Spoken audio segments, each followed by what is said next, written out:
Faut-il arrêter tout type de sport et d'activité physique lors des périodes de grande température, de haute température et de canicule? C'est la question à laquelle je réponds dans cette vidéo. Donc cette vidéo aujourd'hui, elle s'adresse à toutes ces personnes qui se posent la question de savoir effectivement s'il faut continuer le sport ou totalement arrêter, comme souvent les médias le disent, lors de périodes de canicule. Je vous dis ce que moi j'en pense et comment vous pouvez l'adapter vous-même à votre situation, à votre quotidien. Donc, déjà, je vous propose cette vidéo parce que je me suis rendu compte personnellement ce matin en allant courir. On est en période de canicule actuellement et j'ai été courir tôt ce matin. J'ai mis une petite story et je me suis rendu compte que pas mal de personnes m'écrivaient en me disant: mais qu'est-ce que tu fais, Séverine? C'est super dangereux, fais attention à toi, t'es sûre que tu vas aller courir à cette heure-ci, etc. avec cette chaleur. Donc voilà, je me suis dit que j'allais justement proposer cette vidéo pour vous permettre de mieux comprendre comment moi je m'y prends et comment vous pouvez, en comprenant mieux ce qui se passe quand il fait chaud, comment vous pouvez l'adapter à votre situation personnelle. Donc voilà, je vous expliquerai dans cette vidéo pourquoi il faut faire attention, comment ça se déroule dans votre corps et je vous donnerai des astuces pour pouvoir l'appliquer concrètement à votre cas. Donc tout d'abord, qu'est-ce qui se passe dans votre corps dès qu'il fait chaud? Votre corps, vous le savez probablement, il doit être maintenu à une température de 37 degrés. Pourquoi? Parce que c'est la température idéale pour que toutes vos fonctions vitales soient correctement effectuées. Donc c'est très très important que votre corps conserve à peu près cette température, 37 degrés, à l'intérieur. Et pour ça, pour éviter d'être soumis aux variations de température extérieure, donc quand il fait chaud comme actuellement, il va mettre en place toute une série de petits outils, de petites astuces pour garder cette température de 37 degrés à l'intérieur. Premièrement, ce qu'il va faire, ça va être de vasodilater. Donc vous allez avoir vos veines qui vont se dilater pour permettre en fait à votre fluide intérieur, donc au sang, à la lymphe, de venir se placer en extrémité de votre corps et de venir se rafraîchir dans les extrémités, se rafraîchir un petit peu et ramener du sang à bonne température au centre du corps et garder cette température de 37 degrés. Si ça ne suffit pas, deuxième étape, et celle-là vous la connaissez bien à mon avis, c'est celle où on va commencer à transpirer. Quand il fait chaud, on transpire énormément. C'est justement pour permettre de rafraîchir la surface de votre corps. Donc vous allez perdre de l'eau pour mieux rafraîchir l'intérieur et garder votre température idéale de 37 degrés. Si ça ne fonctionne pas, vous allez encore avoir une autre astuce que le corps va mettre en place, ça va être l'accélération du rythme cardiaque.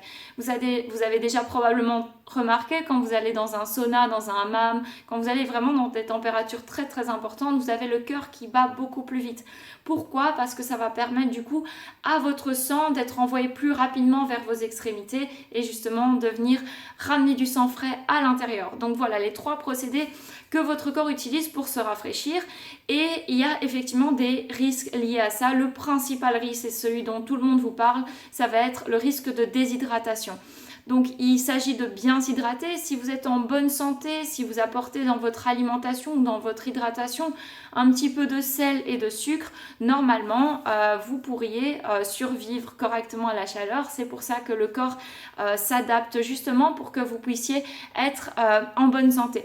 Donc, quelles sont les étapes maintenant que vous devez respecter pour pouvoir bouger et être en sécurité lors des grandes chaleurs, que vous fassiez du sport ou non? La première chose à faire, c'est déjà de consulter son médecin pour être sûr de savoir que votre corps est capable lui-même de se réguler au niveau de la température. C'est sûr que si votre corps au repos n'est déjà pas bien capable de réguler la température dû à certains problèmes de santé, c'est sûr que d'aller faire une couche de sport par-dessus, c'est pas ce qui est conseillé, effectivement.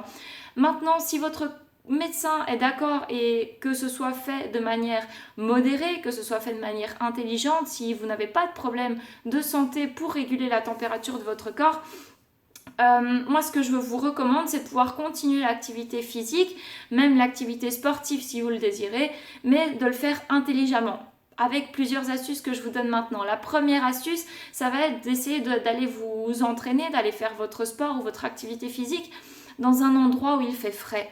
Donc naturellement, si la température extérieure est bonne, si il ne fait pas trop chaud, vous n'allez pas subir la canicule. Donc n'hésitez pas à vous orienter vers des salles de sport climatisées ou aller faire une promenade ou un petit footing dans les bois ou à des endroits où il fait effectivement, où il fait bon, où il fait meilleur. Ou alors encore aller vous faire une séance de natation, une séance de nage dans un lac par exemple. Ça peut être l'occasion de faire des choses qu'on ne fait jamais. Donc allez vous entraîner dans l'eau, faites par exemple de l'aquabike si vous n'en avez jamais fait, ou même si vous en faites régulièrement, c'est une manière de pouvoir continuer à faire du sport même quand il fait chaud. Donc allez faire des séances de sport dans l'eau, aquabike, qu'est-ce qui existe encore, aquagym, il y a plein de choses qui existent maintenant. Donc faites-le, profitez de ces moments de chaleur pour aller faire des activités dans l'eau. Ou alors, ce que vous pouvez encore faire, c'est aller, c'est ma troisième astuce, c'est d'aller vous entraîner soit tôt le matin, soit tard le soir, quand les températures sont un petit peu plus basses. Donc n'hésitez pas à vous lever un petit peu plus tôt le matin et ça va vous permettre d'être en super énergie pour toute la journée. Si vous entraînez tôt le matin, moi je suis adepte de ça. Ou alors, allez vous entraîner tard le soir pour aller décompresser du boulot, de tout le stress que vous avez pu accumuler. C'est vraiment un moyen de décanter un petit peu. Donc, allez vous entraîner tard le soir quand toute la journée, quand toutes les tâches sont terminées, les enfants sont couchés. On va s'entraîner à la fin de la journée et ça permet d'aller se reposer après, de se coucher avec plein d'endorphines. Donc ça, c'est top aussi. Donc, qu'est-ce qu'on a dit? On a dit d'abord le médecin, ensuite voir si on n'a pas des espaces climatisés où s'entraîner, aller s'entraîner dans des zones fraîches comme le bois par exemple, un bois ou peu importe, aller dans l'eau, aller faire des séances de natation, entraînez-vous tôt le matin, tard le soir. Et le dernier conseil que j'ai à vous donner, c'est certainement le plus important à faire, que vous fassiez du sport ou pas, c'est de bien vous hydrater. Donc hydratez-vous abondamment par rapport à ce que vous buvez d'habitude, hydratez-vous encore plus si vous faites du sport, encore plus. Hydratez-vous bien, ne commencez pas votre séance de sport en étant déshydraté parce qu'avec la sudation, ce dont on a parlé tout à l'heure, vous allez perdre encore plus d'eau. Donc hydratez-vous abondamment pendant toute la journée. Hydratez-vous pendant votre sport avec des petites gorgées. Moi j'ai un camelback quand je vais courir, ça me permet de pouvoir boire par petites gorgées de manière très très régulière. Donc achetez un camelback si ça peut vous aider et hydratez aussi vous. C'est très important de bien s'hydrater encore après votre séance. D'accord? Donc, hydratez-vous tout au long de la journée. Le matin, allez-y, n'hésitez pas parce que vous suez pendant la nuit, même si vous dormez et que vous en rendez pas compte, vous suez. Donc, hydratez-vous abondamment. Et je termine avec du coup, très important aussi, c'est que vous soyez conscient de quels sont les signes de déshydratation. On ne les connaît pas tous, on pense juste que c'est la soif. Sachez que quand vous avez soif, c'est déjà trop tard, c'est que vous êtes déjà déshydraté. Donc la soif, c'est déjà un facteur qui arrive trop tard par rapport à votre déshydratation. Donc la bouche sèche, la bouche pâteuse, la soif, c'est les signes principaux. Sinon, vous pouvez aussi avoir une baisse d'énergie quand vous êtes déshydraté. Donc si vous avez une baisse d'énergie, un coup de mou, un petit peu de fatigue générale, c'est peut-être un signe de déshydratation. Donc votre premier réflexe, c'est hop, la bouteille d'eau et on boit. Ensuite, vous pouvez aussi avoir une fatigue des yeux parce que les yeux sont pleins de liquide. Donc si vous n'avez pas suffisamment de liquide dans votre corps, il se peut que vous ayez moins de liquide dans vos yeux. Donc ce que vous allez faire, c'est dès que vous sentez un petit peu de sécheresse oculaire, c'est d'aller boire directement. Ensuite, les douleurs articulaires, les douleurs musculaires, les crampes, ça c'est aussi un signe de déshydratation. Donc dès lors que vous sentez au niveau de vos muscles, de vos jambes, qu'elles sont lourdes, que vous avez des crampes, hydratez-vous davantage. Ensuite, encore un signe de déshydratation, ce serait d'avoir des urines foncées. Donc si vous allez aux toilettes et que vous voyez que vous faites pipi foncé, il faut absolument que vous buviez de l'eau. La constipation peut aussi être un signe de déshydratation. Et enfin, vous avez aussi tout ce qui est étourdissement, nausées, baisse de tension ou encore même de la fièvre. Si vous faites de la fièvre, c'est que votre corps n'arrive plus justement à baisser la température. Donc, dans ces cas-là, buvez abondamment. Et faites, s'il vous plaît, spécialement attention à votre entourage. Si vous avez des femmes enceintes, si vous avez des enfants, des femmes allaitantes ou encore des personnes âgées dans votre entourage, allez les visiter. Ces personnes ne se rendent pas toujours compte de la déshydratation. Les personnes âgées, par exemple, ne se rendent plus compte, elles ont plus ce sentiment de soif comme nous, adultes, nous l'avons. Les enfants ne se rendent pas compte non plus.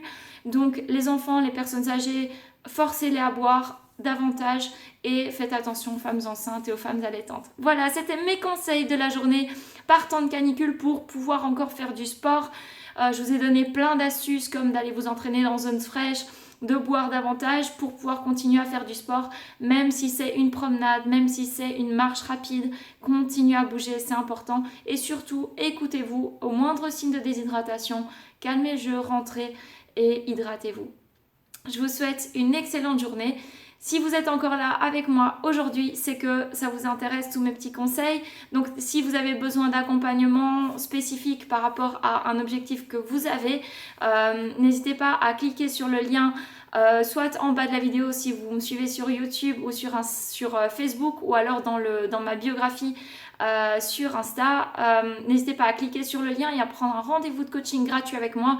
Ce sera l'occasion que je vous donne mes conseils, mes astuces par rapport à votre situation. Donc qui que vous soyez, si vous avez besoin de vous remettre en forme, si vous avez besoin de perdre du poids et que vous avez besoin d'être accompagné, cliquez sur le lien, prenez rendez-vous, c'est gratuit.